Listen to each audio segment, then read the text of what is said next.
Today we observe and celebrate women's health. Women are mothers, wives, caregivers, and professionals. We often spend so much time taking care of others that we overlook caring for ourselves. Ladies, this is the time to focus on you because it's never too early or too late to work towards being your healthiest you. We are here with Amy Bourne, physical therapist at Spectrum Health. Good morning. Good morning. Thank you so much for being here. Okay, now you are going to be a part of an event coming up that's kind of covering a bunch of different topics. Right.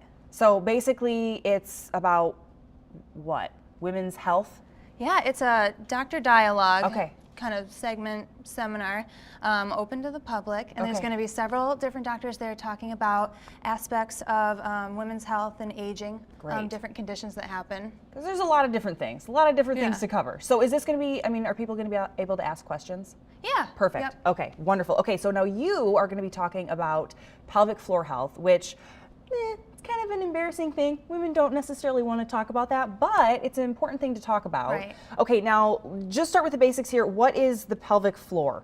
The pelvic floor is this sling of muscles that kind of sits in your lower pelvis. Okay. It's made up of 14 different muscles. Oh my word, okay. Yeah, and these, along with several ligaments attached to your pelvic bones. They provide support to your pelvis, and they hold up all your reproductive organs. Keep everything in where it's supposed to be. Right. Okay, so now when we're having issues with pelvic floor, what kind of stuff are we talking about here?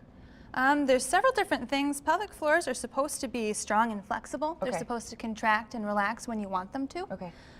Some people can go their whole lives without really having any problems, while others will kind of experience a little bit of leaking, a little bit of fullness, kinds of annoying things that happen, coughing and sneezing, some of the leaking with that. Which is something that I feel like, growing up, that was one of the things that well, once you become a mom, that's just kind of stuff that happens. But that's something that can actually be worked on and fixed. Right, yeah, that's something that's common, but it's not not considered a normal part of aging. Okay, okay. So now, talking about some of these problems, who are people that are more at risk for having problems with their pelvic floor?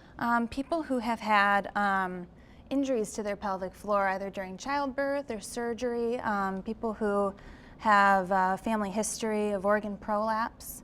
There's different kinds of conditions that can happen. There's a low tone pelvic floor, and that's just a very weak pelvic floor. Okay. Muscles, because of disuse or that injury, won't be able to hold up any muscle, or your organs, or urine or stool. And then there's high tone pelvic floor. Those muscles are too tight or they're in spasm, they're painful.